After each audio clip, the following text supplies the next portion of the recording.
सिद्ध हो जाता है। हे गुरु ब्रह्मा, हे गुरु विष्णु, हे गुरु ब्रह्मा, हे गुरु विष्णु, हे शंकर भगवान आपके चरणों में। हे गुरुदेव प्रणाम आपके चरणों में, सारे तीर्थ धाम आपके चरणों में। हे गुरुदेव प्रणाम आपके चरणों में।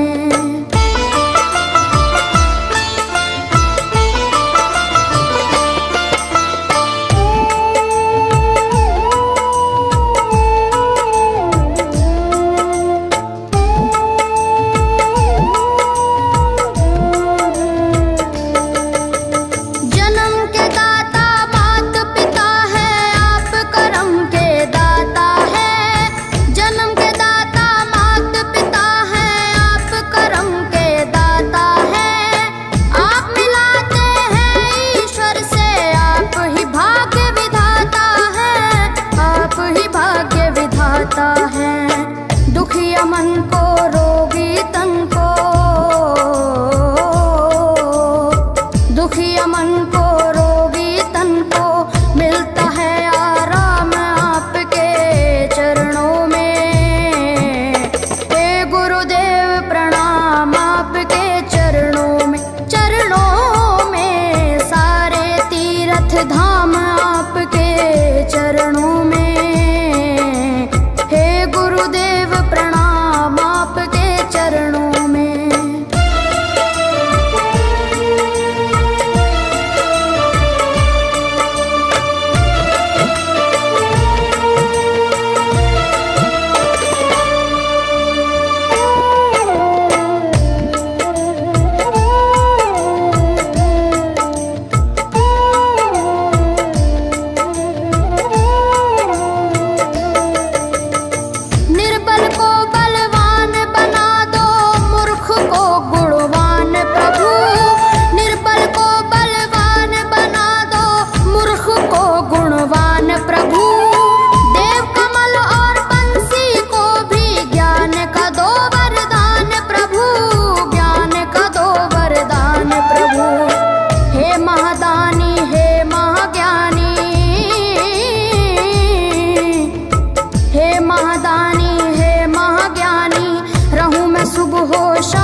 धाम आपके चरणों में। हे गुरुदेव प्रणाम आपके चरणों में। करता करे न कर सके, पर गुरु करे सब होए। सातों दीपानों खंड में गुरु से बड़ा न कोई,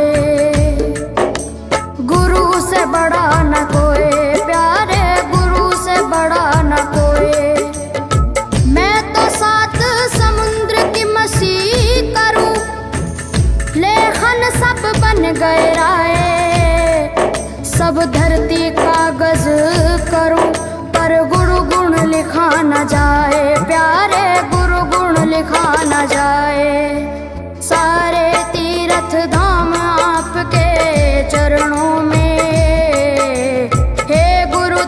प्रणाम आपके चरणों में, सारे तीर्थ धाम आपके चरणों में। हे गुरुदेव प्रणाम आपके चरणों में।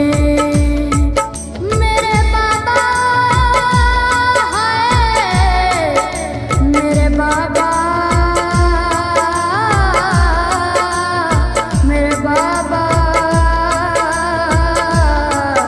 मेरे बाबा, मेरे बाबा।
बाबा